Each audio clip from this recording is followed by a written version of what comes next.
Good morning દીકરાઓ, કેમ છો? આજે આપણે 3x3 ચોરસ શ્રેણિકના નિશ્ચયક શીખીશું, એટલે કે ત્રિહાર નિશ્ચયક વિશે શીખીશું. બરાબર?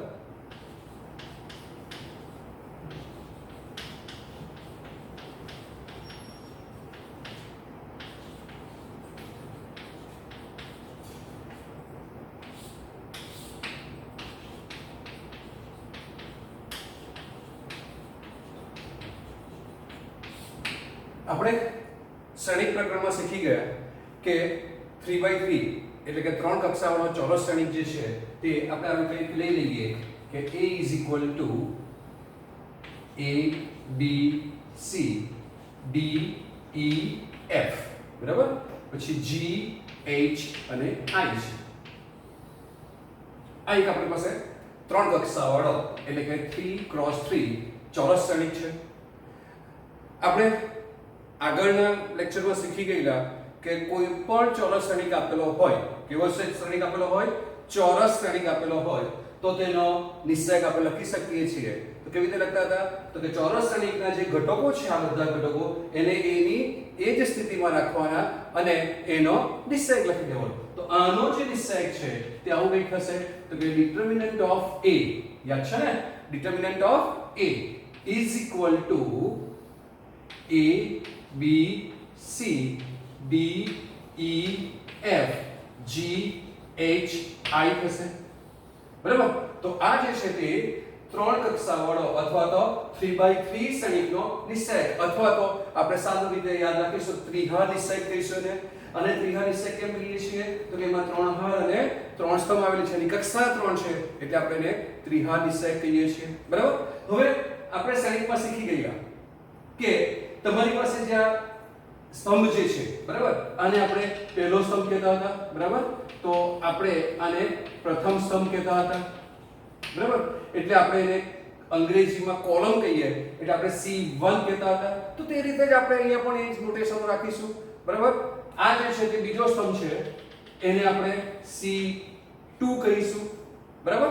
અને આ ત્રીજો જે સ્તંભ છે એ ત્રીજા સ્તંભને આપણે C3 કહીશું. બરાબર? પછી આ જે હરોળમાં આવે ઘટકો એને આપણે હર કહેતા હતા શ્રેણિકમાં. હર એટલે રો, તો એના માટે આપણે ત્યાં સંકેત યુઝ કરતા હતા રો માટે r. હવે આપણી પાસે આ પ્રથમ હાર છે એટલે આપણે એને r1 કહીશું. બરાબર? આ જે છે તે બીજી હાર એટલે એ r2 થશે અને આ જે છે તે ત્રીજી હાર છે એટલે એ r3 થશે. શું થશે? એ r3 થશે. તો આ રીતે આપણી પાસે ત્રણ હાર અને ત્રણ સ્તંભ થઈ ગયા છે. બરાબર? હવે શ્રેણિકમાં શીખા 2x2 નિશ્ચયકમાં પણ શીખી ગયા કે 2x2 નિશ્ચયક આપણે ધારો કે આવો લીધો, કોઈ નિશ્ચયકમાં a = 2 3 4 5 લીધો. તો ડાબી બાજુ ઉપરથી નીચે તરફ જતા એટલે કે પ્લેન લેન્ડિંગ થાય તેને આપણે અગ્ર વિકર્ણ કહેતા હતા. બરાબર? તો આપણે અહીંયા આ 2x2 નિશ્ચયકમાં આને અગ્ર વિકર્ણ કહેતા હતા અને ડાબી બાજુ નીચેથી જમણી બાજુ ઉપર તરફ એટલે કે પ્લેન ટેક ઓફ થાય એને આપણે પ્રતિવિકર્ણ કહેતા હતા. બરાબર? આ પ્રતિવિકર્ણ હતા. તો એ જ રીતે જે આ ત્રિહાર નિશ્ચયક છે એમાં ડાબી બાજુ ઉપરથી જમણી બાજુ નીચે તરફ જે જઈએ, બરાબર, જમણા ખૂણા પર, તો એ જે વિકર્ણ છે, આ વિકર્ણ, કયો વિકર્ણ? આ જે વિકર્ણ છે એ વિકર્ણને આપણે અહીં પણ અગ્ર વિકર્ણ જ કહીશું. અહીં પણ શું કહીશું? અગ્ર વિકર્ણ કહીશું. તો એ અગ્ર વિકર્ણ છે તેના પરના ઘટકો કોણ આવશે? તો કે a e અને i. બરાબર છે? આ a e અને i જે છે એ તમારા અગ્ર વિકર્ણના ઘટકો થઈ ગયા. a e અને i. જેવી રીતે અહીંયા પ્રતિવિકર્ણ કહેતા હતા તો એ જ રીતે પ્રતિવિકર્ણ જે છે તે ડાબી બાજુ નીચેથી જમણી બાજુ ઉપર તરફ શું કરવાનું છે? ડાબી બાજુ નીચેથી જમણી બાજુ ઉપર તરફ જતો જે વિકર્ણ છે આ એને આપણે પ્રતિવિકર્ણ કહીશું. એને શું કહીશું આપણે? પ્રતિવિકર્ણ કહીશું. બરાબર છે? તો પ્રતિવિકર્ણ જે છે એના જે ઘટકો જે છે તે લખીએ તો કોણ આવશે? તમારી પાસે G E અને C, એટલે G E અને C આ જે છે એ તમારા પ્રતિવિકર્ણના ઘટકો થઈ ગયા, બરાબર? અને આ જે 9 ઘટકો જે છે એ બધા ત્રિઘા નિશ્ચયકના ઘટકો કહેવાય છે. હવે તમને એવું થશે કે આ જે નિશ્ચયક છે તેનું મૂલ્ય કેવી રીતે શોધવાનું? આ રીતે શોધી શકાય? તો કે ના શોધી શકાય, કેમ કે ત્યાં તો એક જ વિકર્ણ હતો, પણ અગ્ર વિકર્ણ અને એક પ્રતિવિકર્ણ હતા. એટલે આપણે અગ્ર વિકર્ણના ઘટકોમાંથી પ્રતિવિકર્ણના ઘટકોને બાદ કરીએ એટલે આપણને એનું મૂલ્ય મળતું હતું. તો ત્રિઘા નિશ્ચયકનું જે વિસ્તરણ છે તે આપણે હવે આવતીકાલે શીખીશું. તો આપણે હવે ત્રિઘા નિશ્ચયકનું વિસ્તરણ કેવી રીતે કરીશું તે શીખીએ, રાઈટ? તો ત્રિઘા નિશ્ચયકનું વિસ્તરણ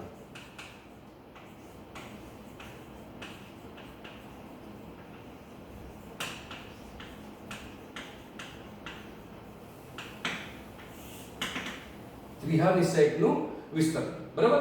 ધારી લઈએ કે તમારી પાસે કોઈ નિશ્ચયક આપેલો છે. નિશ્ચયકમાં a a11 a12 a13 a21 a22 a23 a31 a32 a33 આ તમારી પાસે કોઈ 3/3 ત્રિઘા નિશ્ચયક આપેલો છે, બરાબર? તો એના વિસ્તરણ કરવા માટે આપણી પાસે 6 રીતો છે, બરાબર? પહેલી હાથથી પણ વિસ્તરણ કરી શકીએ, બીજી હાથથી પણ વિસ્તરણ કરી શકીએ, ત્રીજી હાથથી પણ વિસ્તરણ કરી શકીએ, અને પહેલા સ્તંભથી પણ વિસ્તરણ થાય, બીજા સ્તંભથી પણ થાય અને ત્રીજા સ્તંભથી. એટલે 3 હાર અને 3 સ્તંભ તમને જે યોગ્ય લાગે તે તમે હાર કે સ્તંભનો ઉપયોગ કરીને 6 રીતમાંથી કોઈ પણ રીતે ત્રિઘા નિશ્ચયકનું વિસ્તરણ કરશો તો દરેક વખતે તમારો જવાબ જે છે તે સરખો જ આવશે. હા, તમારે કશે ગણતરીમાં ભૂલ કરવાની નથી. જો ભૂલ કરશો તો તમારા દરેક વખતે જવાબો અલગ અલગ આવશે, બરાબર છે? તો આ જે ત્રિઘા નિશ્ચયક જે છે એ ત્રિઘા નિશ્ચયકનું વિસ્તરણ કરવા માટે શું કરીશું? તો કે આપણે હવે પ્રથમ પહેલી હાથથી એનું વિસ્તરણ કરીએ, બરાબર છે? તો આપણે r1 થી વિસ્તરણ કરીએ, બરાબર? એટલે કે પહેલી હાથથી આપણે એનું વિસ્તરણ કરીએ. તો પહેલી હાથનો પહેલો ઘટક કોણ છે? a11. તો જ્યારે આપણે આ ત્રિઘા નિશ્ચયકનું વિસ્તરણ કરીશું ત્યારે આ જે ઘટક a11 જે છે, બરાબર છે? a11 એને a11 જે છે તેને આપણે -1 i j વડે ગુણીશું. શાના વડે ગુણીશું? -1 i j. જેવી રીતે આપણે શ્રેણીકમાં શીખી ગયા કે i એ હાર અને j એ સ્તંભ દર્શાવે, તો a11 એટલે મારી પાસે હાર કોણ છે? પહેલી હાર, એટલે i ની કિંમત 1 આવશે, j ની કિંમત શું આવશે? 1 આવશે, કેમ કે પહેલો સ્તંભ છે, બરાબર? એટલે કે a11 છે તેને મારે -1 1 વડે ગુણવું પડે, બરાબર? તો -1 1 વડે ગુણ્યો તો -1 નો વર્ગ 1 થાય, એટલે કે મારી પાસે શું આવશે? એને +1 વડે ગુણવું પડશે a11. તો આ રીતે આ બધા જ ઘટકોને આપણે -1 i j વડે ગુણવાના છે. તો આખા જે ત્રિઘા નિશ્ચયકમાં આપણે જોતા જઈએ તો ધારો કે આ a12 ઘટક આવ્યો, તો a12 ઘટક આવશે, એને આપણે -1 i j વડે ગુણીએ તો i ની કિંમત કેટલી? 1, એટલે કે -1 અને j ની કિંમત કેટલી? 2, એટલે +2 થશે. a12 થાય તો શું થશે? તો તમારી પાસે શું મળશે? -1 નો ઘન મળશે, એટલે -1 અયુગ્મ ઘાત, એટલે જવાબ શું આવે? માઈનસ. એટલે એ શું થશે? -1 a12 થશે, બરાબર છે? અને ત્યાર પછીનો ત્રીજો ઘટક એને પણ આના વડે ગુણીએ તો -1 i j a13 થાય, બરાબર? એટલે કે -1 1 3 થશે. આ બેનો સરવાળો જ કરવાનો છે i j નો, બરાબર? તો એનો સરવાળો કરીએ તો 4 થઈ ગયા, એટલે a13 -1 2 કી ઘાત, જવાબ +1 આવે, એટલે +1 a13 થયું.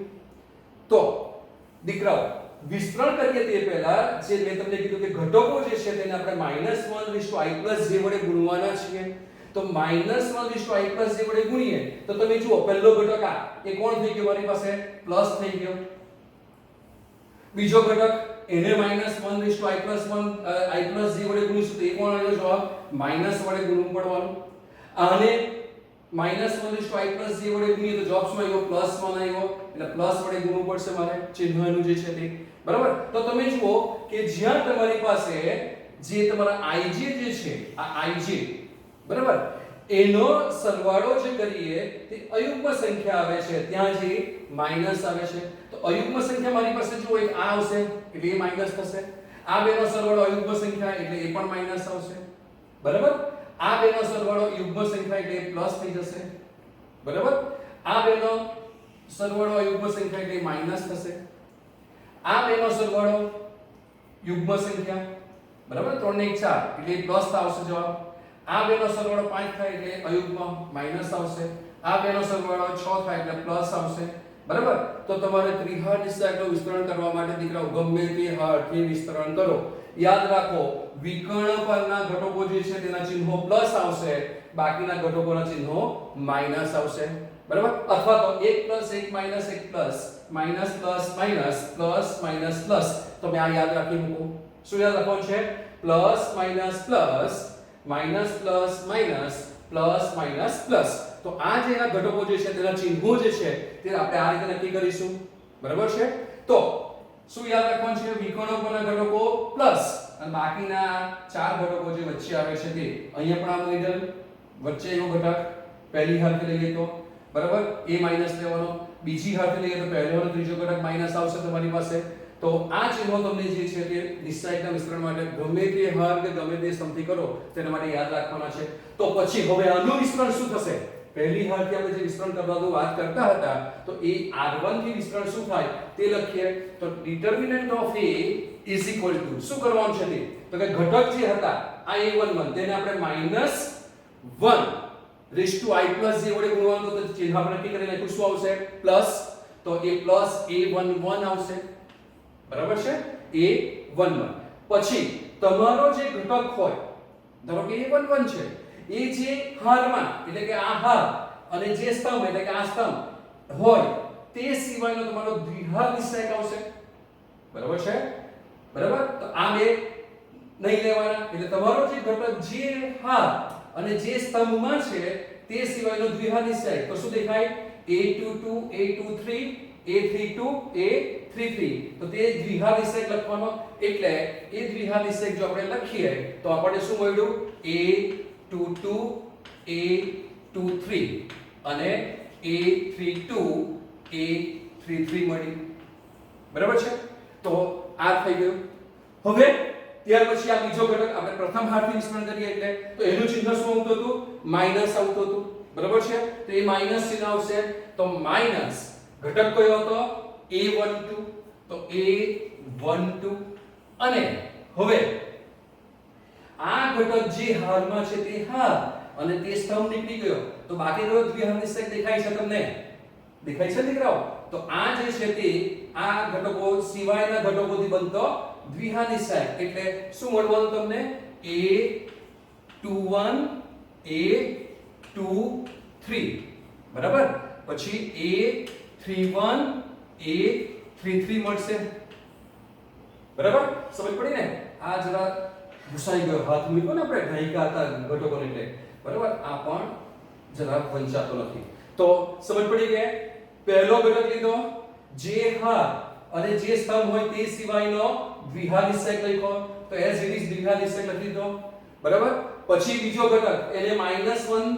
રેઝ ટુ i પ્લસ જે વડે ગુણવાનું હતું તો ચિહ્ન આપણું માઈનસ આવેલું હતું મેં તમને આ યાદ રાખવા કીધું છે તો તે માઈનસ વડે ગુણીને લખ્યો ઘટક અને એ ઘટક જે હાર અને જે સ્તંભમાં તો તે સિવાયના ઘટકો દેખાય છે તે બેઠો નિશ્ચયક લખી દો હવે કોણ આવ્યો a13 એનું ચિહ્ન શું આવ્યું પ્લસ તો એનું ચિહ્ન પ્લસ અને a13 બરાબર છે અને દ્વિઘાત નિશ્ચયક a13 જે હારમાં છે તે એટલે પહેલી હાર અને આ સ્તંભ એ સિવાયનો આ નિશ્ચયક દેખાય છે તમને તો એ લખી દઉં ત્યાં દીકરાઓ સમજ પડી ને હા ચાલો તો શું આવશે તો a21 a22 આવશે પછી a31 અને a32 આવશે બરાબર તો આ જે છે તે ત્રિહાર નિશ્ચયકનું વિસ્તરણ છે તો શું યાદ રાખવાનું છે ત્રિહાર નિશ્ચયકના વિસ્તરણ માટે દીકરાઓ તો તમે કોઈ પણ હારથી પહેલી બીજી ત્રીજી કે પહેલો બીજો ત્રીજો સ્તંભથી વિસ્તરણ કરી શકો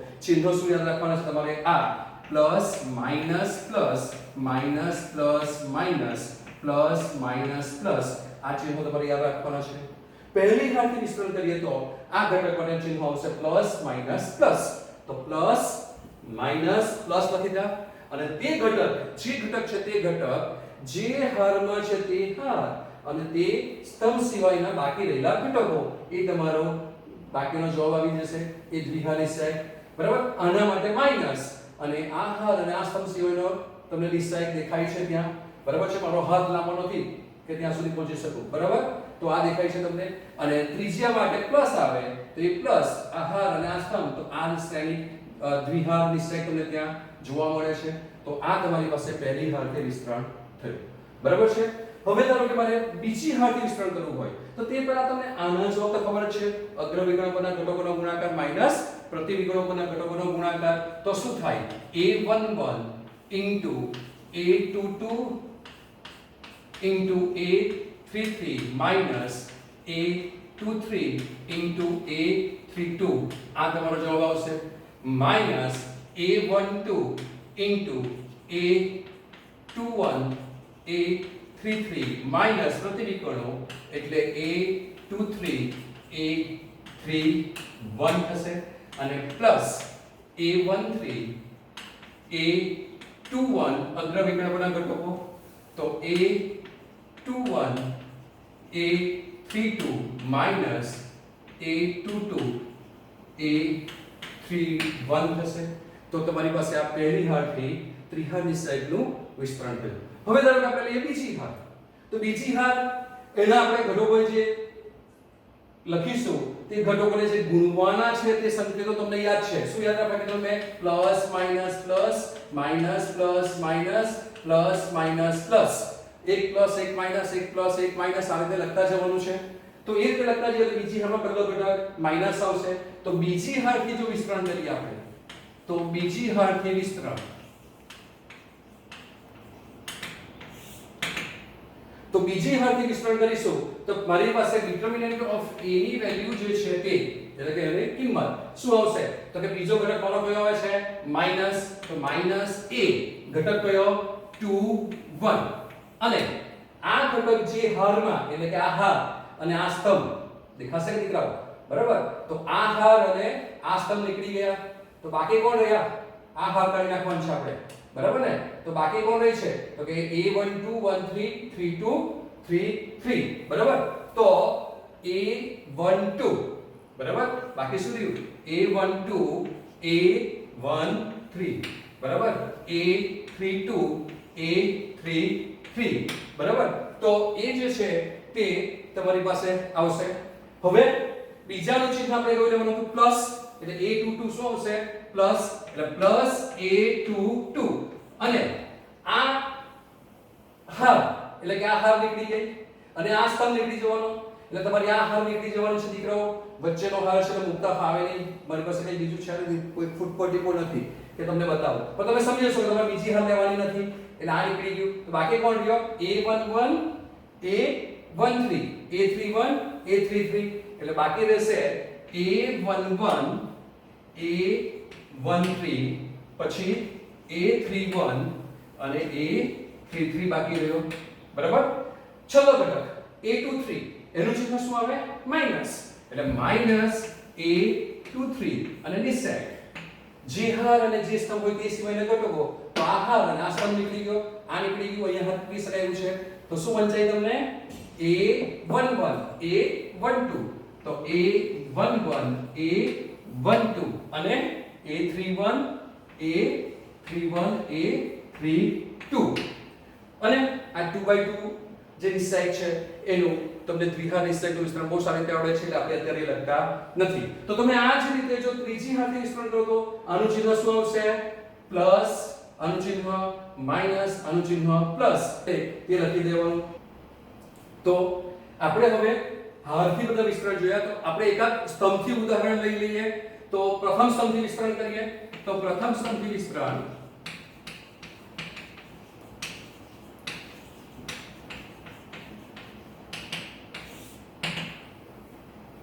દીકરાઓ આપણે જોયું પ્રથમ સ્તંભ ચિહ્નો કયા આવશે ઘટકોના?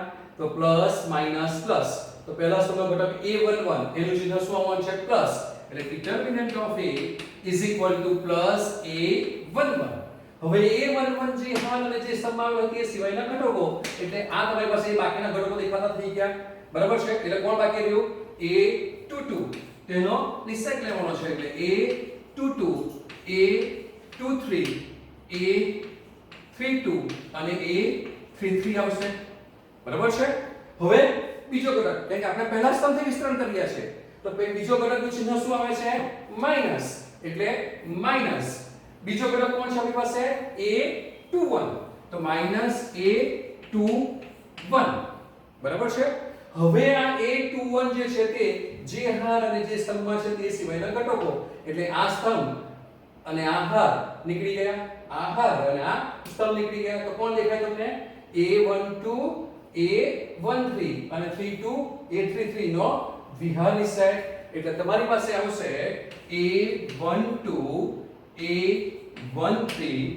અને a32 અને a33 આવશે બરાબર ચાલો ત્યાર પછી ત્રીજો ઘટક કયો પહેલા સ્તંભનો a31 એનું ચિહ્ન પ્લસ આવે છે એટલે પ્લસ a31 બરાબર નિશ્ચયકમાં a31 જે હારમાં અને જે સ્તંભમાં હોય તે સિવાયના ઘટકો એટલે આ તમને દ્વિહાર નિશ્ચય દેખાય છે તો એ દ્વિહાર નિશ્ચય લખી લઈએ તો plus a31 into determinant a12 a13 a22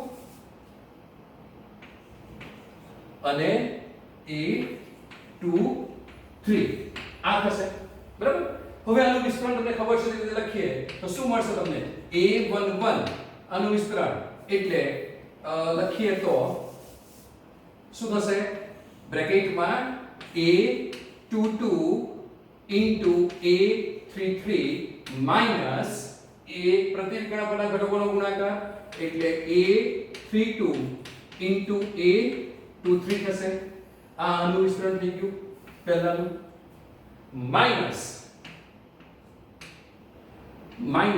a21 અને આ ઘટકોનો ગુણાકાર એટલે a12 a33 minus a13 a32 થશે અને આનો ગુણાકાર એટલે પ્લસ a31 અને ગુણાકાર વિસ્તરણ કરીશું તો a12 into a23 minus this is a13 into a22 બરાબર છે તો આ થયું હવે તમે જોઈ શકો કે આપણે ગમે ત્યાંથી વિસ્તરણ કરીએ જો બંનેના a11 a11 છે બરાબર છે હવે એની સાથે જો ગુણાકાર લખીએ તો આનો જે જવાબ છે તે આપણી પાસે વિસ્તરણ કરીએ તો આવો આવતો હતો કે a11 a22 a33 minus a11 a22 a23 બરાબર હતું અને a32 આવતા હતા બરાબર હવે આનો ગુણાકાર કરીએ તો માઈનસ રાઈટ આનો જવાબ જે છે તે માઈનસ a12 a21 a33 અને આ માઈનસ પ્લસ એટલે કે આ પ્લસ a12 a23 અને a31 થશે અને આ તો કે પ્લસ a13 a21 અને a32 અને આ minus a13 a13 a22 a1322 અને a31 તો આનો જે જવાબ હતો આ બરાબર આનું વિસ્તરણ જે છે તે તમારી પાસે આ સાદુરૂપ આવે છે બરાબર હવે અહીંયા જુઓ આનું વિસ્તરણ કરીએ ઘટકો શું આવશે a11 a22 a33 આ ઘટક આવી ગયો a11 a22 a33 આપણે એ લખતા નથી કમ્પેરિઝ કરવું છે તો આપણે ક્યાં ડાયરેક્ટ જોઈ લઈએ માઈનસ a11 a32 અને a23 જોઈ લો આ બેઠો ઘટક આવી ગયો માઈનસ તો કે અહીંયા પણ માઈનસ છે બરાબર જુઓ a21 તો આ a21 છે, આ a12, આ a12 છે અને આ a33 તો આ પણ a33 છે, બરાબર. પછી આ માઈનસ વિસ્તરણ કરીશું તો શું થવાનું? પ્લસ a21, આ રહ્યો તમારી પાસે a21, બરાબર છે. પછી આ a21 સોરી તમારી પાસે આ ઘટક નથી, આ ઘટક છે a21, પછી a13 એટલે આ a13 અને આ a32 તો આ a32 થઈ ગયો, બરાબર. પછી પ્લસ a31 તો a31 તમારી પાસે ક્યાં છે? આ રહ્યો તો કે આ a31 છે. પછી a12 તો કે આ a12 છે અને a23 તો કે આ a23 છે અને બાકી રહ્યો તે ઘટક આ, બરાબર છે. તો તમે જુઓ કે આપણે પહેલી હારથી વિસ્તરણ કર્યું, હજુ આનો આપણે સદમ આપીએ તો એ પણ એનો જ આવશે કે આપણે પહેલા સ્તંભથી વિસ્તરણ કર્યું, બરાબર. દરેક વખતે તમારો જવાબ એકનો એક જ આવે છે, એટલા માટે આપણે ત્રિહારની સહાયક જે છે એનું 6 રીત પૈકી કોઈ પણ એક રીતે વિસ્તરણ કરીશું, જવાબમાં કોઈ ફરક પડતો નથી, એટલા માટે આપણે કોઈ પણ હાર કે સ્તંભનો ઉપયોગ કરીને વિસ્તરણ કરી શકીએ છીએ, બરાબર.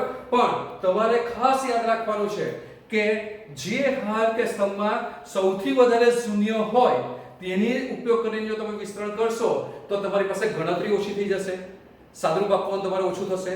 એટલે તમારે ખાસ યાદ રાખવાનું છે કે જે કોઈ તમારી પાસે વિસ્તરણ કરો ત્યારે તમારે આ જે 9 ઘટકો છે ને દીકરાઓ નિશ્ચયમાં, આ 9 ઘટકો એને તમે લવ કરતા શીખો, એને લવ કરતા શીખશો, તમે એને બરાબર ઓળખતા શીખશો તો જ તમારા નિશ્ચય રાખવા બહુ જ ઈઝીલી અને આસાનીથી આવી જશે, વધારે મહેનત કર્યા વગર, બરાબર છે. તો શું યાદ રાખીશું કે ત્રિહાર નિશ્ચય જે છે એનું તમે કોઈ પણ હાર કે કોઈ પણ સ્તંભ, 3 હાર અને 3 સ્તંભ પૈકી કોઈ પણથી વિસ્તરણ કરી શકો છો. અને ખાસ યાદ રાખવાનું છે કે તમારે જ્યાં 0 વધારે હોય તે હારનો ઉપયોગ કરીને કરશો તો જવાબ જલ્દી આવશે. બાકી તમે દરેક વખતે પહેલી હારથી વિસ્તરણ કરો કે પહેલા સ્તંભથી કરો કે બીજા સ્તંભથી કરો કે બીજી હારથી કરો, નિશ્ચયનું મૂલ્ય બદલાતું નથી, બરાબર છે. તો હવે આપણે થોડા નિશ્ચયના દાખલાઓ ગણવા માટે ઉપયોગી સૂત્રો કે થોડી નોંધ જે તમારા માટે ઉપયોગી છે તે ઉપયોગ કરશો તો તમે સારી રીતે દાખલાઓ સોલ્વ કરી શકો તે જોઈએ. તો તમારી પાસે પહેલો એનો ગુણધર્મો છે કે ભાઈ n કક્ષાના, રાઈટ, n કક્ષાના ચોરસ શ્રેણી a અને b માટે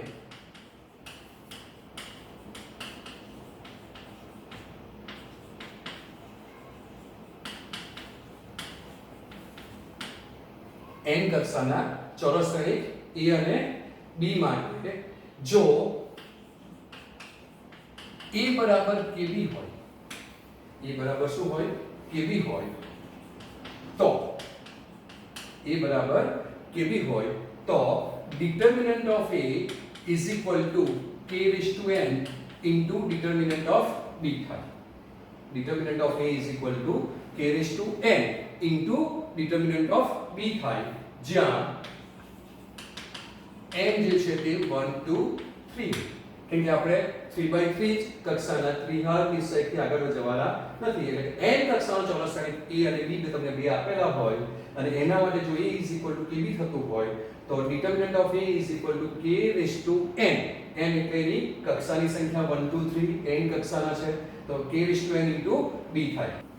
તો આપણે એક ઉદાહરણ લઈએ કે ફોર એક્ઝામ્પલ હું એક શ્રેણી લઉં છું કે a is equal to, બરાબર, 2 0 4 6 શ્રેણી છે, બરાબર છે. અને બીજો એક શ્રેણી લઈએ કે b બરાબર જે છે તે 1 0 2 3 શ્રેણી છે. તો હવે તમે જોઈ શકો કે a બરાબર kb છે, એટલે કે જો શ્રેણી b ને હું 2 વડે ગુણી દઉં, શ્રેણી b જે છે એ b શ્રેણીને આ શ્રેણીને જો હું 2 વડે ગુણું તો શું થાય? મારી પાસે 2b થાય. શું થાય? 2b. તો 2b શું થશે? શ્રેણીના કોઈ પણ અદિશ વડે ગુણવાનું, 2 વડે ગુણીએ તો બધા ઘટકોને ગુણવું પડે, એટલે 2 0 2 into 2 4 into 6 થાય, બરાબર. તો શ્રેણી પર શું થઈ ગયું મારી પાસે? a is equal to 2b થઈ ગયું બરાબર એટલે મારી પાસે શું મળી ગયું તમને a = 2b થઈ ગયું એટલે કે a = 2b હોય આપણે એ લખ્યું છે તે રીતે કે a = kb હોય તો મારો જવાબ શું આવે ડિટર્મિનન્ટ ઓફ a એટલે કે ડિટર્મિનન્ટ ઓફ a આના માટે આ જે બે સમીકરણો તેના માટે a = kb હોય તો જવાબ આવે determinant of a = k⁻n determinant of b બરાબર છે તો મારો જવાબ શું આવશે કે therefore determinant of a is equal to k કોણ છે 2 તો 2 raised to n તેની કક્ષા કેટલી હતી 2 એટલે 2 સ્ક્વેર થશે બરાબર અને ઇન્ટુ determinant of b થાય ઇન્ટુ determinant of b થાય એટલે કે તમારી પાસે determinant of a is equal to 2 raised to 2 કેટલા થાય 4 અને આ determinant of b થશે બરાબર છે determinant of b થાય સૂત્ર પ્રમાણે આ આવે છે તો એ સાચું છે કે નહીં આપણે ચકાસી લઈએ તો determinant of a લઈએ અહીંયા તો determinant of a ની વેલ્યુ શું આવવાની આપણી પાસે determinant of 2046 થશે બરાબર છે હા તો જોજો 2/2 નિશ્ચયક છે એનું વિસ્તરણ અગ્ર વિકર્ણના ઘટકો બરાબર એટલે 6 * 2 કેટલા થશે 12 અને માઈનસ પ્રતિવિકર્ણો એટલે 0 that is 12 થઈ ગયું તો determinant of a ની વેલ્યુ મારી પાસે શું મળે છે 12 બરાબર b તો determinant of b લઈએ તો determinant b આપણે એ સુધી કરીએ તો determinant of b is equal to determinant of 1 0 2 3 ચલો એનું વિસ્તરણ તો કે બ્રેકેટ માઈનસ બ્રેકેટ તમને ખ્યાલ હતો તો આ કેટલું થયું 3 અને 2 * 0 0 તો આન્સર શું આવ્યો 3 બરાબર છે તો determinant of a is equal to કેટલા હતા 12 તો 12 આપણી પાસે આવું કઈ સૂત્ર મળેલું હતું કે determinant of a is equal to 4 determinant of b થાય ચલો તો determinant of a જુઓ કેટલા છે 4 અને determinant of b જે છે તે 3 એને કેટલા વડે ગુણીએ 4 તો કેટલા થઈ ગયા is equal to 4 into determinant of a 12 હતા અને આ 4 into 3 તો બંને સરખા થઈ ગયા તો આ જે સૂત્રો જે છે તે તમારે MCQ માટે ખાસ યાદ રાખવાનું છે આ પ્રકારનો એક MCQ તમને પરીક્ષામાં જોવા મળશે તો a = kb હોય તો determinant of a = શું થશે k⁻n એટલે કે n એની કક્ષા છે ઇન્ટુ determinant of b થશે બરાબર છે હા હવે ધારો કે તમારી પાસે કોઈ નિશ્ચયક આપેલો છે બરાબર એ નિશ્ચયકમાં એનો બીજો જો ગુણધર્મ લઈએ તો કોઈ એક નિશ્ચયક આપેલો હોય એ નિશ્ચયકના બધા જ ઘટકો કોઈ પણ હાર કે કોઈ પણ સ્તંભ લઈએ તેના બધા જ ઘટકો જો શૂન્ય હોય બરાબર તો તે નિશ્ચયકનું મૂલ્ય શૂન્ય થાય છે બરાબર લખવાની જરૂર પડશે હા લખી દો તો જો નિશ્ચયકની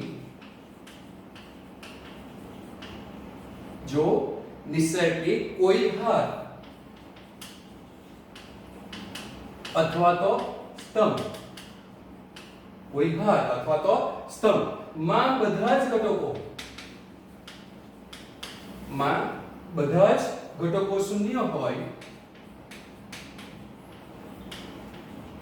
ઘટકો શૂન્ય હોય તો તે નિશ્ચયકનું મૂલ્ય જે છે તે શૂન્ય થાય છે શૂન્ય હોય તો તે નિશ્ચયકનું મૂલ્ય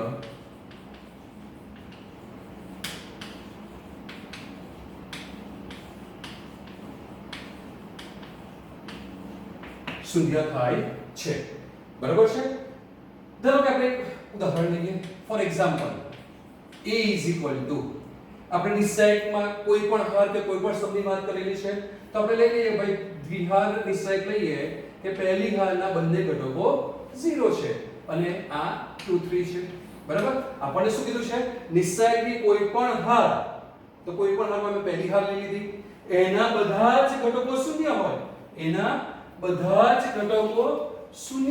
તો બધા જ ઘટકો શૂન્ય લઈ લીધા હવે આનું વિસ્તરણ કરીએ તો આપણી વાત થઈ હતી કે પહેલી હારમાં વધારે 0 દેખાય છે ત્યાંથી વિસ્તરણ કરીએ તો 0 અને આ 0 બરાબર છે તો આન્સર શું આવ્યો 0 - 0 = 0 ધારો કે ત્રિકોણ નિશ્ચયક લઈએ કે a = 0 0 0 1 2 3 અને 4 5 6 બરાબર છે પહેલી હારથી વિસ્તરણ કરો બીજી થી કરો કે તમે ત્રીજી થી કરો, બધા જ ઘટકો 0 છે એટલે આન્સર શું આવશે 0. તો આપણે ક્યાંથી શરૂઆત કરીએ? પહેલી હારથી. તો પહેલી હાર તો પહેલો ઘટક તો 0 છે એટલે 0 થઈ ગયું. કંઈ પણ આવશે તો આન્સર 0 જ આવવાનો એટલે આપણે કંઈ લખવાની જરૂર નથી. બીજો ઘટક હંમેશા માઈનસ, યાદ છે ને? Plus minus plus minus plus minus plus minus plus. આ તમને યાદ રાખવું કોણ છે? બરાબર છે? તો plus minus plus minus plus minus plus minus plus. યાદ રહેશે કે લખી રાખો? હા, યાદ રહે ને? Okay fine. તો બીજો ઘટક -1. ચાલો, -1 આવી ગયો તમારી પાસે અહીંયા. હવે આ 1 જે હાર અને જે સ્તંભમાં હોય તે સિવાયના ઘટકો લેવાના. તો તે સિવાયના ઘટકોથી બનતો શ્રેણિક નિશ્ચયક કયો? આ. તો 0 -0 થશે એટલે એ પણ 0 થઈ ગયો. પછી છેલ્લો ઘટક પ્લસ આવે તો +4. 4 હોય તે હાર અને તે સ્તંભ નીકળી ગયા એટલે આ નીકળી ગયા. બાકી કોણ રહ્યો? 2/2. 0 -0 તો 0. તો આમ નિશ્ચયકમાં કોઈ પણ હાર કે સ્તંભ હોય તેના જો બધા ઘટકો શૂન્ય હશે તો તે નિશ્ચયકનું મૂલ્ય શું થશે? શૂન્ય થશે.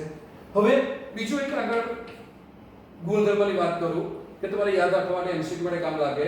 તો એકમ શ્રેણિક હોય તેના નિશ્ચયકની કિંમત 1 થાય. શું થાય? એકમ શ્રેણિકના નિશ્ચયકની કિંમત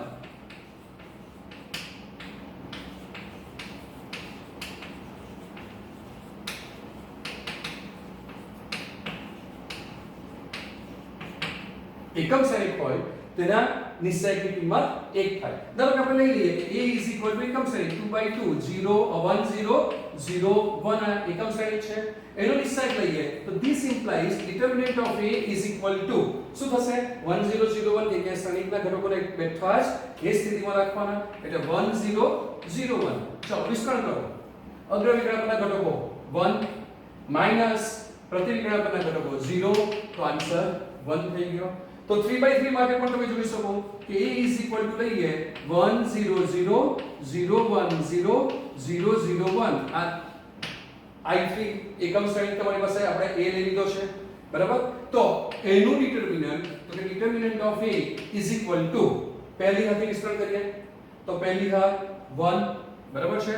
તો 1 પછી a હાર અને સ્તંભ સિવાયના ઘટકો તો 1 1 એટલે 1 0 થઈ ગયા.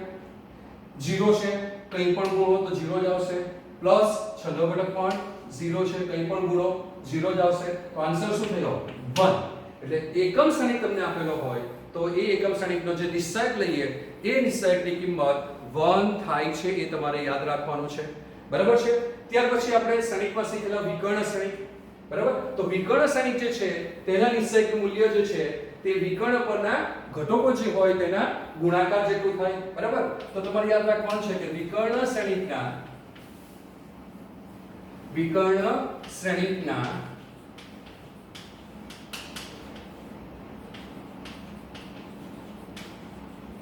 નિશ્ચયકનું મૂલ્ય.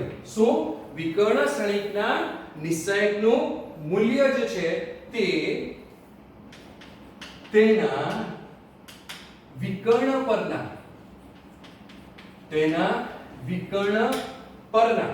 જે ઘટકો જે છે તેના ગુણાકાર જેટલું થાય છે. તો વિકર્ણ પરના ઘટકોના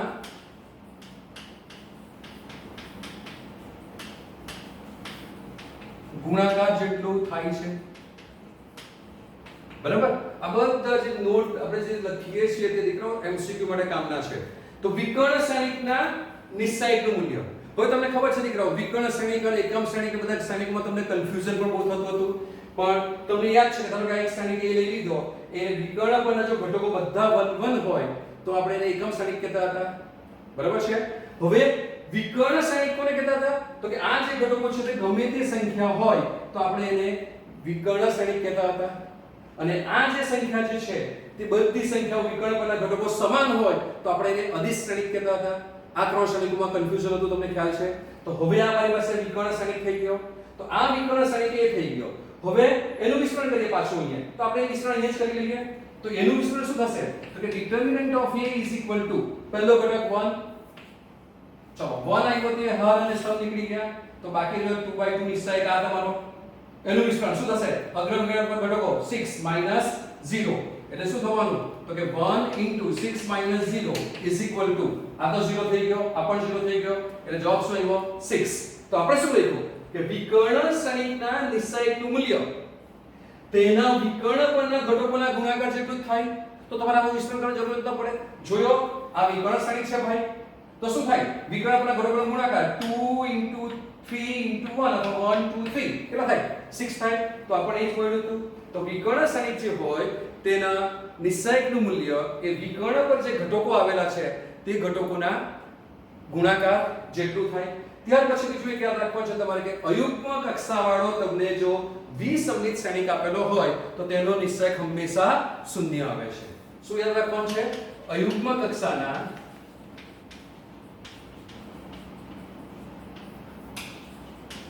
વિસંમિત શ્રેણિકનો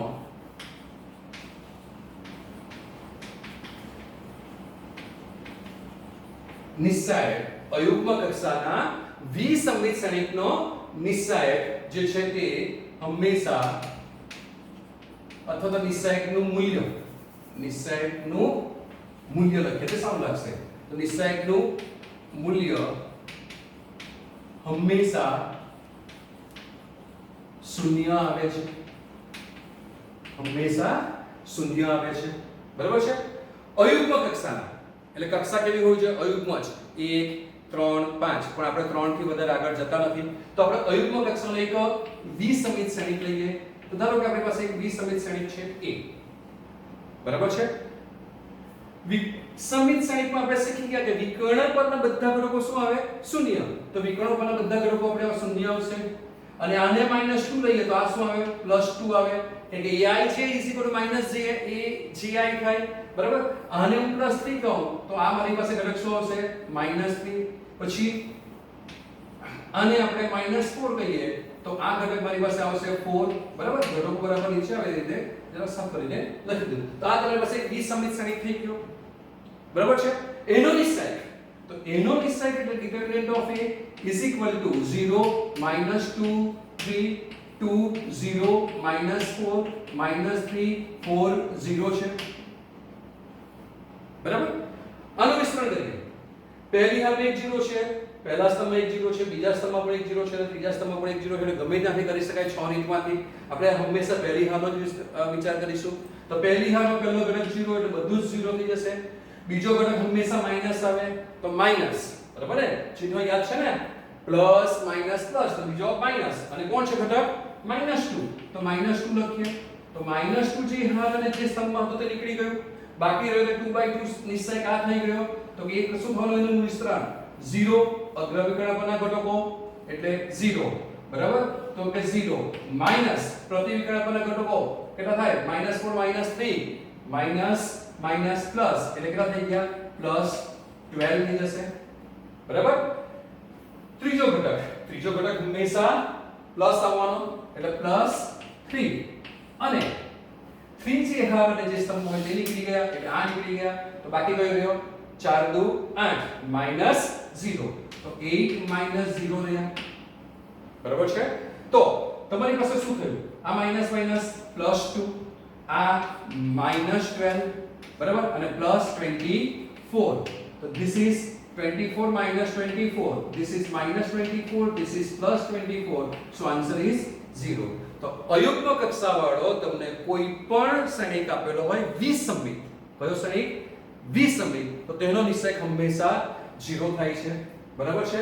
તો તમે એવું કહેશો કે સર યુગ્મ કક્ષાનો વિસંમિત શ્રેણિક હોય તો તેનું નિશ્ચયક જે છે તેનું મૂલ્ય પૂર્ણ વર્ગ સંખ્યા જ તમને મળશે. બરાબર છે. તેનું જવાબ શું મળશે તમને? પૂર્ણ વર્ગ સંખ્યા. અને બીજું એક યાદ રાખજો કે કોઈ પણ શ્રેણિક હોય તેનો નિશ્ચયક લઈએ a⁴n નો નિશ્ચયક લઈએ તે અને ડિટરમિનન્ટ ઓફ a⁴n આ બંને સમાન વાસ્તવિક સંખ્યાઓ છે પણ તે ચોરસ શ્રેણિક માટે જ. એટલે ચોરસ શ્રેણિક a ના n ઘાત લઈએ તેનો નિશ્ચયક બરાબર ચોરસ શ્રેણિક a ના નિશ્ચયકની n ઘાત એ ચોરસ શ્રેણિક માટે જે છે તે હંમેશા સત્ય વિધાન છે. તો હવે આજે તમે આટલું શીખ્યા. આવતીકાલે આપણે ત્રિહાર નિશ્ચયકનું વિસ્તરણના દાખલાઓ શીખીશું જેથી તમે વધારે પ્રેક્ટિસ કરી શકો.